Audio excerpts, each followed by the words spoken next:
The British Broadcasting Corporation, the BBC, published a report that the company British American Tobacco had used illegal practices to try and keep its market share of cigarette makers, of the cigarette market in southern Africa. The BBC claims that BAT paid money to politicians, to police officers, even to journalists, and even to people working for their competitors. Dr. Sharon Nyatsanza is the Project and Communications Manager for the National Council Against Smoking. Dr. Nyatsanza, good afternoon to you, and thank you for your time. This is an amazing report. How seriously do you take these claims? What kind of influence do you think BAT, if the report is correct, was trying to buy?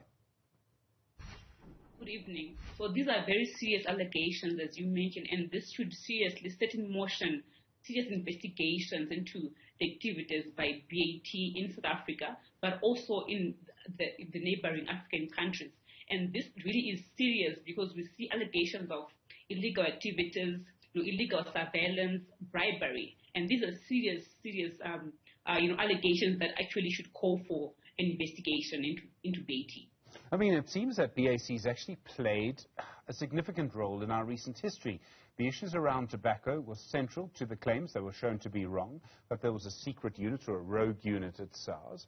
I mean, how would you describe the role that it's accused of playing?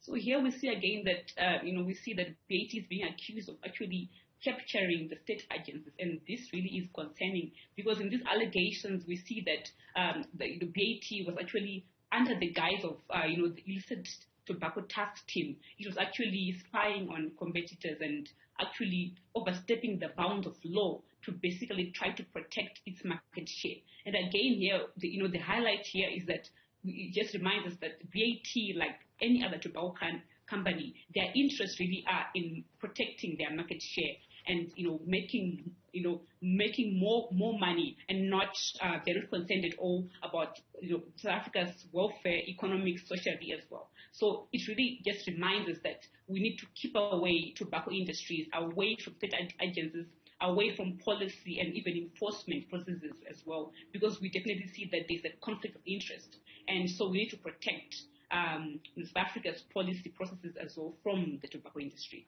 I mean, it has a huge share of the tobacco market. I think it's around 70%. I mean, does government need to give BAT just a lot more attention than it's been giving? And I must say, BAT, who, as I understand it, I think gave the BBC the no comment response. But they would argue that they're a good corporate citizen, that they pay taxes, they pay a fortune in taxes as it happens. They'll say they do everything legally. Yes, they said they will deny this, but this actually is not surprising because they will keep saying that they are good corporate citizens. But this reminds us that there actually is no good tobacco company. Their interest is completely fundamentally in conflict with what government is trying to do. Government, for example, in this case, is trying to promote public health, but it's also trying to promote social well-being. And the industry, for decades, it is not the first time there's leaked information or investigations. For decades, we've seen that the tobacco companies have done whatever they can to just make money with no regard whatsoever for public welfare or public health. So this actually is just a reminder. And I think what's very disappointing is that not much is being done to hold these tobacco corporations accountable, because they have actually to be held accountable for them to stop, interfering with policy and to stop basically violating African laws, South African laws, etc.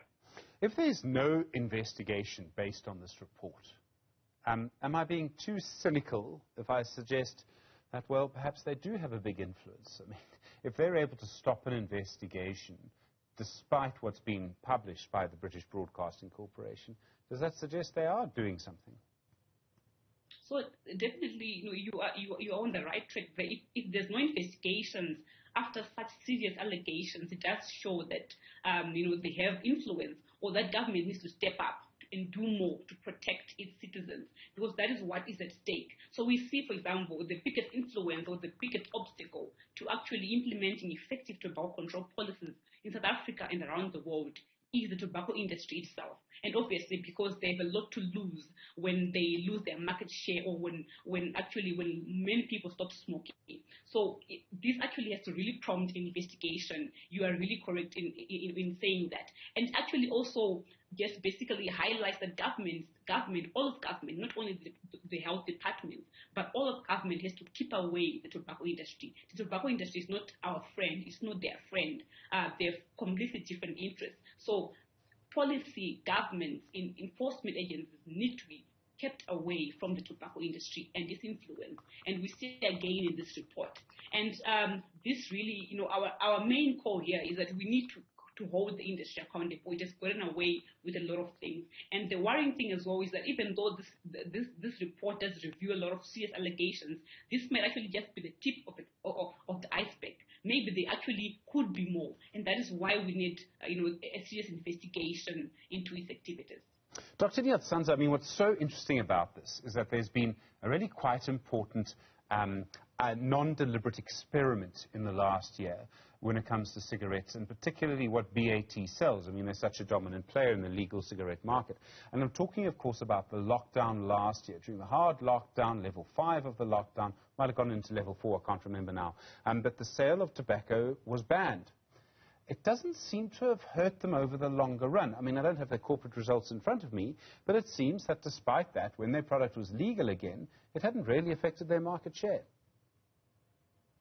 Yes, it has, and again, this talks to how big BAT, for example, is. So we see that it owns about 70% of the market share in Africa, but in Africa, it actually owns 2/3 of the market share. So this really is a big company. And even though, for example, they will keep, for example, accusing other players of being involved in illicit trade, what this report actually does show is that even BAT, none of the companies are actually innocent. Because we see, for example, BAT's legally produced cigarettes have actually been discovered in Western countries in the illicit market.